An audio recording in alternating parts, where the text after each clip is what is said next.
So, like I was saying, what's good for me is the dogs always want to hear they're good. And I've had dogs before that been, I feel, ready to try to bite me because they weren't agreeing with me, and I could do something really quick to change it so I could say good, and then they would be all happy again. And I'm not talking about dogs that are out just to eat you and tear you down to the ground kind of dogs. I'm talking about dogs we work with. We get dogs here that are a little bit ornery, and we've fixed a lot of them, but somehow we've got to get them to learn what good is so they can be good.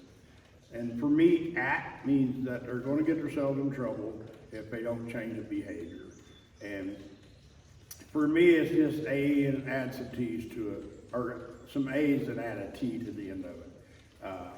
And I think everybody can always say act versus a lot of the noises I hear people make. Even my little grandkids, they used to make some really crazy noises, but the dogs respected the noise because they understood what it was for. So for me, anytime you can touch a dog with a pinch collar a little bit and say act, he learns that there's consequences for bad behavior of tightening the leash.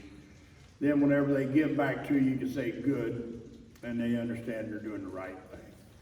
So now we are going to skip a little ways and go to here because I feel here adds in. And Suzanne, if you want to mark those, or Bianca, as we go so we know what ones I've covered. You're out of the video, so you don't have to worry about hiding, correct? Yeah, So, the sign is not in there. Here for me, and we're going to do a live video on the commands and how to get the commands to work. Now we're just putting words to them. But for me, if we say, for me with my dogs, if I'm walking them on a leash and I say here, it's the same as most people's command of saying heel. I expect my dog to come to my left leg or my right leg and walk there on a loose leash. So if my dog's pulling on my leash, I can touch the leash and go, ah, and I can say here, and they draw back to my leg, and I can tell them they're good. It makes all three of those commands basically become one command.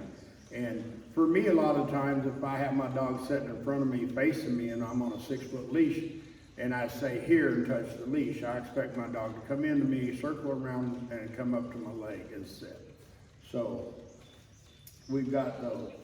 Come is for a recall. If I tell my dog a name, if I say bear, come, he has to come to me. And, you know, there's so many different rules for that command. Me, cowboying over the years, I never made my dogs come to me and touch me. They just had to break off from whatever they were doing and come towards me. And for me, a lot of times, once I started ignoring them at that time, then they could quit coming to me and sit down or lay down, whatever they wanted to do. But if I touch my left leg or touch my right leg, they have to come to that leg. And I touch them or they touch me. So there's a lot of different rules for the commands, but I feel that you really want to make sure you decide what rules you want to have. You want to enforce those rules into a way your dog understands them fairly, and then just continue on from there. But for me, when I started training cow dogs, there was a command that was called come by, and I used go by because it made it easier for me at the time. Over the years, I changed that to come by. So you can change whatever command. You can change your dog's name if you choose to. So we're going to go to no now. I feel that people, they let their dogs jump on them, and then whenever they want to stop that, they have 19 different rules, words. They use no, get down, get off me, quit jumping on me, you're going to get in trouble. If you just make that simple no, stop that command, or stop that habit, draw that dog back to you, have them to sit and pet, then they'll learn to approach you and other people and sit so they can get petted and get attention they want. And for me, it's just if you stay with that command, no, can't get on the couch, you can't get on the chair, you can't get on the counters, you can't jump on me, you can't pee on the truck tires, all those things, if you just make them simple, no, and stop the behavior, the dog will understand that no means I can't ever do this no more. Sit, I think that there's so many times that people say sit so many times that the dog don't even know what they want no more. The other day I had a guy that I asked him to have his dog sit. He's like, sit, sit.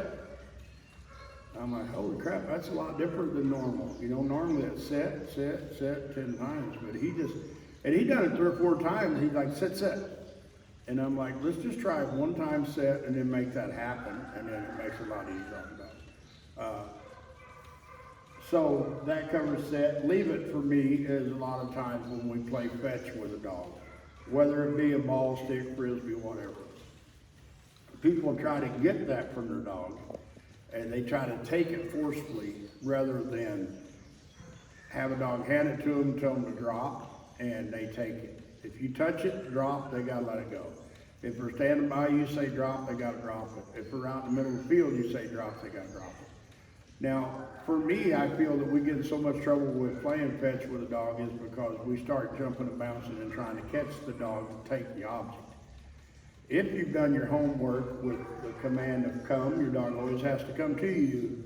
You never had to chase a dog to get a pair of socks or a ball cap or a stocking cap or a ball, stick, frisbee. You don't have to chase a dog to get nothing. If you say come, they have to come to you.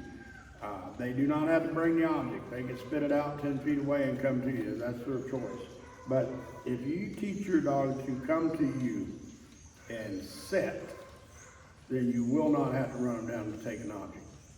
Now, if you've done the rest of the homework for a dog who won't give you a ball, stick, frisbee, and you touch it and you drop and they don't, and you go, they will normally open their mouth, and then you have the object. So, go. For me, what are we using go for? Is tell a dog to go out a gate. Or to help them if they're recalling to someone who isn't their main handler.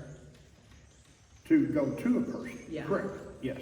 And for me, like Bear, he normally, if he's with me, he will not go to Bianca, Suzanne, Mariah, or somebody, unless I say go. Now, even with him, it depends on what they're doing sometimes. If we're doing something he feels is just way more fun and I'm going to fall asleep, he may go with him regardless. But if, just earlier today, I told him to go with somebody because he didn't want to leave the round pen when they did, or maybe it's last night, I'm not sure. But I tell him, if they call him and I say go, then he leaves me and goes to whoever he's going with. And it's a big command for these dogs because it is a release command for them to go with someone else.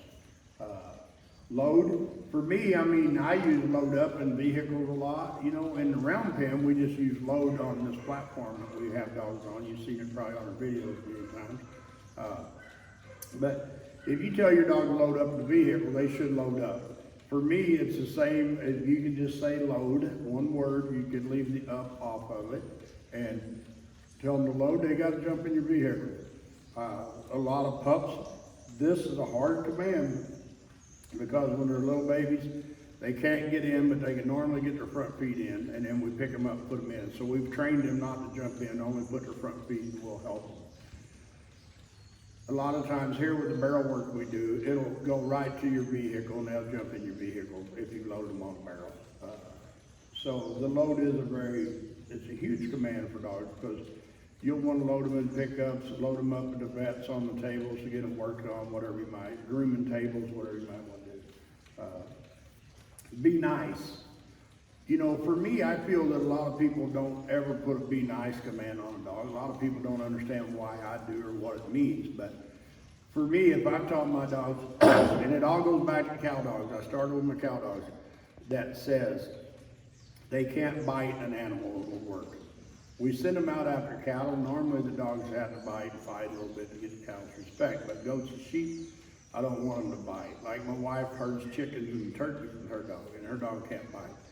So we put a be nice command on them, which means they can't bite. Now, when we bring dogs in here, a lot of times these dogs haven't had the opportunity to play with a pack of dogs, so they don't know how to play. They get a little mouthy and they jump on them. And if we've done our start of our training here, we growl a little bit, be nice, these dogs will start settling down a little bit and we tell them good.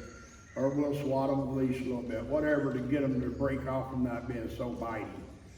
And they're not fighting, they're just biting and being rude. And we can put a be nice command. And once they settle down, we tell them good, they start understanding that they're playing too hard, they've got to settle themselves down, and it makes a command that they understand. And it will be that way you know, regardless of what you're doing. If you're 200 feet away and they're starting to get rough with a pup or a dog, you can holler at them, tell them be nice, and they'll settle down. So, the barrel work, we've got videos of dogs everywhere sitting on barrels, and for me, we use a barrel for a dog too. We put them on a barrel, and then for me, I try to figure out ways to get them to get off the barrel so I can teach them to get back on the barrel and stay on the barrel without being asked to stay. And that's what it all comes down to. It's not a command that I'm going to tell them to stay, but I'm going to teach them to stay by enforcing the fact they can't get off my barrel. And that'll end up being in the back seat of your car, the floorboard of your car, or a piece of carpet in your house, the kennel in your house, a place on the ground, wherever you put them, that they can't leave that place until you've asked them to. So make sure you watch for more of our videos, and like I said, here in the next week or two, we're going to start putting some videos together with all these commands in action. They'll just be little clips of videos that you can go watch. So check us out on Marvin Pierce Dog Teacher, Facebook, Instagram, TikTok. Now we have a podcast out. So go check us out. Thanks everyone. Have a great day.